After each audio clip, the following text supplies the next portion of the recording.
Tori, and this is Vanny, and we are here going to talk about Ted Lasso, one of our favorite shows. We renamed it Talking Ted. Talking Ted. All right, so we're going to be going through every week, watching the newest Ted Lasso episode after it drops, and this is just us kind of talking about it, processing our thoughts, recommendations, theories, all of the above. So just a conversation about a really great show that has really great people. So let's dive into season 3, episode 2. Episode 2. I don't want to go to Chelsea. Yeah. Yes.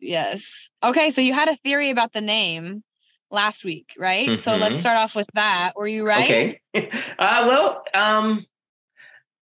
I'm going to spin it to yes. Why not?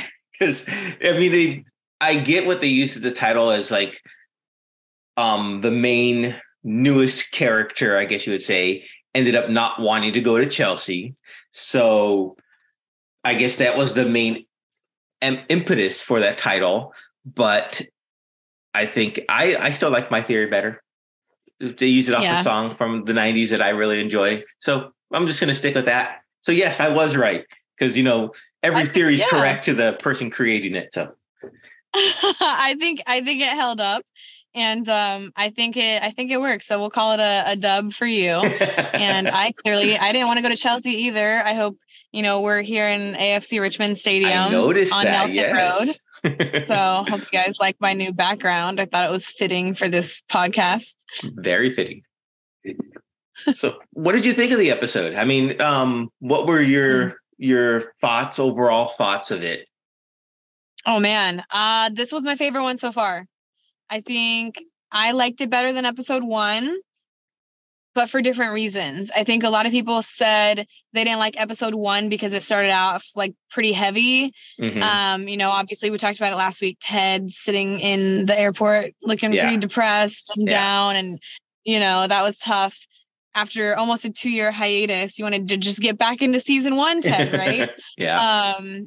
So episode 1 felt very much like season 2, a little heavy, real, and I love it. But episode 2 felt a lot like season 1 Ted Lasso, very uplifting. We get back to the soccer element, or in there, how they say a football element. We got to see a lot of gameplay, which we didn't get to see a ton of in season 2. And yeah, man, I thought this episode, I had it written down, the name of the writer. It was not Bill Sasha Lawrence. Garin. Yes. I wrote it down too. Sasha, you killed it. You killed it, girl. What a stunning episode. Stunning writing. The jokes were some of the funniest of the entire series. And we'll get to that in a minute. But I loved it. What did you think? I loved it too. It was really good. I really enjoyed, and this goes back to what you said about Sasha and her writing.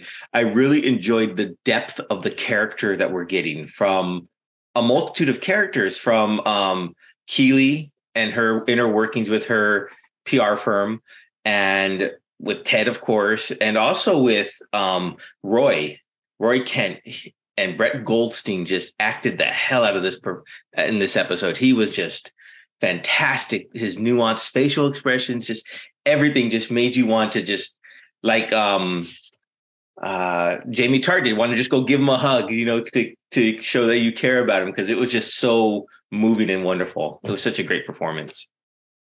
Oh yeah, man. Just hand them the Emmys already, basically, was essentially how I felt this episode was. I think a lot of people saw their talent showcase, their humor, their acting. It was just great writing and everything. So yeah, this episode is definitely going to win some awards, I think. Yeah, I could see that easily happening. Just at the very beginning, well, not the very beginning, but near the beginning, in the locker room, when they did like the kind of like the who's on first type of moment thing, that was just hilarious. I was laughing. I watched that probably 2 or 3 times. I had to go back just to hear it again, and how it ended up with the goaltender. Why the F would Zava write a book about Trent Krim? That was so classic. Funny. That was like belly laugh humor. that's the Ted Lasso that a lot of people think of when they think of this series. They think an episode's going to be like that the whole time, you know? So it was very reminiscent of season 1, just joke after joke after joke. I thought it was perfect. I mean, it was a really good episode, man. Yeah. I thought it was really cool. Just going back to Roy Kent and his relationship with Trent Crimm, the reporter, and how Roy had carried that Trent's words. And this goes, I'll let you speak a little bit about this because you're a journalist. How journalists, excuse me, words can impact someone for their life, right? Whether it be negative or positive, or maybe even it was negative, but Roy carried that as a chip on his shoulder throughout his career, and that motivated him to be better. And that's what made him the player that he was, maybe. But after all those years later, he finally confronted him about it, and he was able to release that from himself. So I thought that was really cool. A real, defining moment for his life. Yeah. And I'm glad that they kind of dug deeper into that, because I think from season 1, they all go to the school together, and you just sense even before then, like Roy obviously hated the media and, would flip them off, wouldn't take their interviews. He hated Trent Crimm and basically told him to F off from the beginning. And so it's funny because, you look back from that episode where he was visiting Phoebe's school and he was like, I've never liked you. You've always been a colossal, a-hole, basically. I hate you. And you kind of were like, oh, well, that's just Roy being Roy. But now we see where all that came from. And I think you're right. It stemmed from his comments. So basically, for those that maybe I might have missed it or didn't catch it or are confused about what's going on, Trent wrote an article about Roy when he was only 17 years old, talking about how his first performance at Chelsea was just an utter failure, and he wasn't as good as everyone hyped him up to be, and essentially saying he's not good at soccer, and what is he even doing? And I think you're right. I think those words were very hard to hear as a 17-year-old entering the league for the first time. That destroyed him, but it did also shape him and push him and motivate him. So you talk about me being a journalist. I think about that every day, what my words can do. I think about that in every story that I write, especially stories that could hurt someone's reputation, or eventually I always think, if someone read this story, could they argue against me that what I wrote wasn't true? Do I have the research? Do I have the facts? Or did I write a solid enough story and do the research enough to where I'm like, you know what, they can come at me and I'm still going to stand by what I said. So I try to really put a lot of thought into my words, but there are some stories that I don't want to have to write because someone did something really horrible and they seemed like a really nice person. So it is a little different journalism. Obviously, his is more sports commentary, opinionated, but we all kind of at the end of the day put our own opinion into each of our stories that we write. So it is hard. It's hard to balance that. And also, as a journalist, you want to get people to read your stuff, right? So, if you write something that's not exciting or eye-catching or maybe controversial, then it's not going to get talked about and you'll get passed up for promotions or better opportunities. So I do feel for Trent. Trent was just trying to make his way in the world, man. And the British media is brutal. I mean, I don't envy anyone over there. American, we here in America, we have First Amendment rights and we are a free press, but in London it is like every man for himself. You can say whatever you want. It's totally different. So I don't know. So yeah, it's totally different, but I think he definitely over exaggerated to kind of get his way. Trent Crimm did, he had to make a name for himself. So I feel for him, having been in his shoes. But Roy also knows when you're a professional footballer, people are going to write about you. You just have to be able to look the other way, put your head down and keep pushing through it. Yeah. And he learned that, I guess, from the beginning when he was 17. Yeah. I mean, imagine you're a 17-year-old with a big ego because you've already been hyped up by everyone you've played with, right? Oh, you're the next greatest thing. You're the greatest thing. You're the best. You're the best. And then to have someone just tell you, no, you're not. You suck. You're the worst. And that would wreck anyone, especially a 17-year-old. I mean, but maybe he needed it, maybe the humbling was good for him. So it's a tough situation. I definitely see both sides because my sister was a professional soccer player. Oh, okay. And she did have articles that talked about her. She played on the Portland Thorns with Alex Morgan. And when Alex got hurt, she was the one who was supposed to replace Alex, right? And so everyone was always saying, oh, Jackie can't keep up. Like, it's Alex Morgan. How can you replace Alex? And so you do have to know going into it, people are going to talk, but you also have to know, yourself as a player and you just got to push through it. So I thought it was just a very interesting insight into there has been some tension here for years. And honestly, can I talk to you though? My favorite part about that whole situation wasn't their talk, but the way that Ted brought it up. Like Ted, yes, you're right. Yeah, forced them. He was like, "Look, guys, this is like Trent is clearly trying to turn a new leaf here. He's not the same. He's not the same journalist. Like gotcha journalism, trying to get everyone at their worst. That's not who he is anymore. Like he feels like he's turning over a new leaf. He has a higher purpose. He's trying to really do good, and you're not giving him the chance." And all the players stopped talking to him. Danny Rojas line, Trent, put him, that was a funny, that had me laughing for a while. But just Ted realizing that and stepping up and being the coach and the mentor that the team needed, because you could tell everyone was so uncomfortable. Like they wanted to be nice to Trent, but then like, you got to respect the coach's wishes. So, and I just love watching those moments when Ted steps up and just like hits them with the truth bomb and forces them to become better people. Like you're like, man, how can he still be coaching them and teaching them to become better people when we already like them so much? Right. And speaking to that effect, that moment right there, when Ted describes their first half performance as inoffensive as a Hallmark Christmas movie. I thought that was hilarious. And then right after that, he told Roy Kent to order off the vegan menu and squash it. That made squash the beef. Squash the beef and order off the vegan menu. It's great though, because you can tell like he's like, cut the crap, squash your beef. Like he gets that serious face. So you're like, oh snap, Ted's about to lay down the law.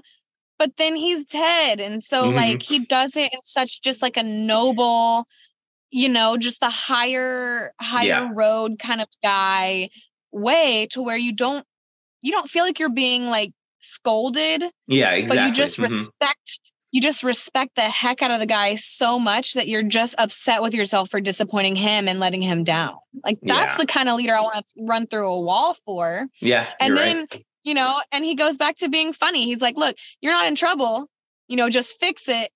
By the way, you need to watch a Hallmark movie. They're great. They're not that great. They're bad. But they suck, I love but them, they're great. They're like the back and everyone feels that way. It's like the unspoken. And then he goes, what did he say? He said, usually they fall in love. It's either like a, an old flame from back home or a country boy or what he's a prince or something or Santa Claus. Sometimes they're Santa or sometimes they're Prince. Yeah. Santa Claus. Dude, that is like the Ted Lasso that people love. Like, he talks about the things that all of us think in our heads, but none of us have like said, but like shared experiences that we all have. I loved it. That was like a perfect. Just the whole scene was perfect. Yeah, I agree. It was hilarious. It was just wonderfully going back to well written. It really was. Yeah. Yeah. And even before then, when they walked into the office, another part that I loved was they walk into the office and they're like, oh, Trent's here to write a book. And he's like, is that okay? And they're all like, no. And then Ted's like, like you can tell because he's like, oh man, Rebecca like is the woman, right? And like all these people are telling me no, but like also I like Trent and I'm not going to let him down because he's turning over a new leaf. And so he says yes. And just the parallelism of the exact scene happening with Rebecca being like, did you just write this? Or did you just change your mind on Zava because you want to spite your ex-husband and all of them? Ted's now doing this. And she's like, yeah. Yeah. Like the parallelism. It's perfect. And then the fact that she's like openly admits it. Yeah, I'm doing it to get back at him. He goes, I love that. Yeah. That's how I knew. I'm like, all right, there's going to be a relationship with her and Trent that we're going to really, I think, see this season come out. I'm glad he's back. Yeah. Yeah, I agree. I mean, I at the end of season 2, when he revealed to Ted that who the source was for his panic attacks, I thought that was, very, not courageous, but very respectful. Because him and Ted have this very mutual respect for one another. And yeah, I like seeing him back in this new role as a writer covering the team itself. Yeah, well, it wasn't just respectful. I mean, it cost him his job. It's illegal. Yeah, that's true. And so I think it shows you that he really has changed as a person. And I think it shows you that he does care and appreciate and respect the person that is Ted Lasso and the mission that he's doing at AFC Richmond. I mean, both episodes this season, you can see how much of an impact Ted has had on the team, on the locker room, on every single person in those buildings. Like Jamie stepping up and like season 1, he had to step in there and break up the fights. He had to step in there and correct behavior. Now the players are stepping up themselves and responding in ways that Ted would have responded. Right. And then even adding little Tedisms like, the rhyming with different names, like, okie dokie artichoke or whatever, stuff like that. You can see that they're sort of turning into Ted themselves a little bit. He's rubbing off on them. Yeah. He's rubbing off. And I think that's just so beautiful. Like those small moments of like, Ted doesn't notice it. I don't think he notices it yet, but like, I think he's going to start realizing through this season how much of an impact he's actually had on the team. And I think that's where this season is going. Yeah. Although I will say it's going to be quite interesting in the power dynamics of the team with the new character that we mentioned, Zava, the Italian superstar, I guess, who's been on 15 teams in 14 years or vice versa. And now he is going to be playing for Richmond. We can already see that Jamie Tart, Phil Dunster's character, does not seem to be too thrilled with that. Maybe because he won't be the top dog anymore. Maybe it's the whole ego thing. Or maybe he's played with people like that before, so he knows what's about to come. So it's going to be interesting how Ted can get to Zava and that dynamic. Oh, I mean, that was a huge get for Richmond. I mean, obviously we thought they were going to Chelsea, or we thought he was going to Chelsea. Then we thought, West Ham was going to come sweep them up. We got to see the dynamic between, Rupert and Rebecca come in there and fight for Zava. And we thought Rebecca was just going to give up. Yeah. But then we see her really stand up for herself. And it wasn't just, that was cool. I'm doing this to get back at Rupert. Like, I think at first it was. But then once she realized, like, oh, you know what? He's in Rupert's pocket. Like, whatever. She went out there and spoke her truth. Yeah. And that's ultimately why Zava chose to go to AFC over all of them at the very end in the press conference. I mean, I just love that scene where she followed him into the bathroom and was just talking to him, while he's using the urinal. And it was just so fun. Like the moment where this might be a little vulgar, but the moment where the stream stops for a second and you could tell he's like listening. And then brilliant. Yeah. But like, I mean, that's the Rebecca that you want fighting for AFC Richmond, man. I mean, I was like, I started clapping by myself at my house after that speech. But I do think I think him coming into the locker room is going to be, I think it'll be great for the team, but we're going to see a power dynamic, like you said, with him and Jamie. But remember last time this happened was with Danny Rojas. Yeah. And it took some growing pains and getting used to, but look at how that turned out. Yeah. Like, Danny Rojas made the team better. Scoring a goal off his face. Yeah. But it made them better. And I think it grew Jamie as a leader. And Yeah. as Ted would say, he fell out of the lucky tree and hit every branch on the way down and fell into a pool of Sour Patch Kids. Now they have 3 aces on the team, right? Yeah, so that's true. we'll see. I think Zava is going to be a lot harder to turn into someone who fits, the Ted Lasso way, but I think it can be done. Like we've already seen it. But we'll see. Growing pains with Jamie for sure will happen though. Yeah, it's going to be interesting going forward to see how that plays out. I know the next episode's already titled 4-5-1. So I'm guessing that's going to the formation of the players on the field, 4 defenders, 5 midfielders, 1 striker, I guess. So I'm curious to see how that goes. Wow. A few quick moments, highlights or quotes that I really enjoyed. And I don't know if you have any that stood out to you that you haven't mentioned yet. Oh man. This is totally off topic from the other things that we've been talking about, but I really liked Keely. I really liked her going up to her CFO. Yeah, Barbara. Yeah, Barbara, and stopping Barbara when she said some really rude things to her friend who she pulled onto the PR team. And I didn't think Barbara was going to become a big character, but I think she will now. But Keely just saying like, it's time for us to believe in someone else. Someone believed in us, so it's time for us to believe in someone else. Will you believe in someone else with me? And just the reoccurring theme. I mean, you have it behind your back. Obviously, Ted says it all the time. Believe. And it's even just Ted rubbing off on Keely. And she's even bringing that into her own workspace, and she came to Ted for advice. And I just think that was such a cool quote of just like, we got to believe in someone else, and give this girl a chance. And another Amsterdam reference there with her snow globes. I think that's going to become something, but I just loved that. I loved that whole moment of she's really trying here. Let's give her a chance to prove it to herself. Yeah. I thought that was the moment Keely stopped being the timid business person and became a leader of her own company. So I thought that was a really cool moment, really profound, that she was able to break through the wall that Barbara had been presenting for like the longest time with everything. So I thought that was a really cool moment. What about you? What was your, do you have any other favorite quotes? The first one that really made me chuckle was when Ted says, it's going to be like The Office. That's right. And then he said, oh, yeah, but in Scranton, Pennsylvania. Then he says, oh, yeah, that's right. Y'all made a pre-make of it. Yeah. I thought that was hilarious. Instead of a reboot, a pre-make. So I thought that was a clever way of terming something that's been made before, a pre-make.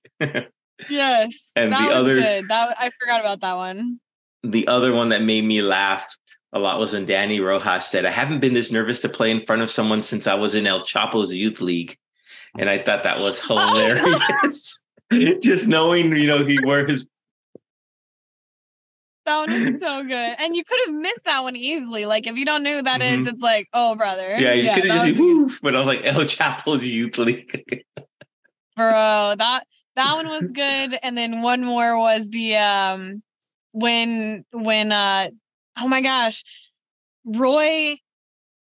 everyone finds out that Roy and Keely broke up, and he's about to get consoled in the locker room, and Jamie follows him. Another parallel there, you think he's going to go follow after Keely, and he turns last minute and goes to Roy, is paralleled with Rebecca. You think she's going to go after Rupert, but then she goes after Zava. Anyways, so when he's consoling Roy, he says, oh, I'm sorry, man. I came in too fast, right? And he's like, yeah, like you just came in too fast for the hug. And he goes, well, I forget you old people have, jumpy after you're traumatized from the war. It's like there's that little stab of like, all right, Jamie's still messing with Roy, talking about how old he is. Like that was just whoever wrote that. That was so well timed and classic and just perfect for that moment. I mean, it was so good. That was hilarious. Yeah, it was just a little barb at him, but it was just so perfect. I was like, oh yeah, I forgot how old timers are jumpy because of the war or something like that. I was like, Yeah. whoa. So that was awesome. That was perfect. I loved that. I mean, telling you, there's so many good quotes, good lines, zingers, and jokes. This was just a solid, quality episode. Yeah, I agree. So, Ted Lasso season 3, episode 2, you get our stamp of approval. Not that you need it, but you do. 5 stars, as Ted says, certified fresh. There you go. Well, everyone, thanks for tuning into our Certified Fresh show here. Ted Talking Ted, we will be back with you next week. Make sure you go and subscribe to our channel, and we'll see you next time.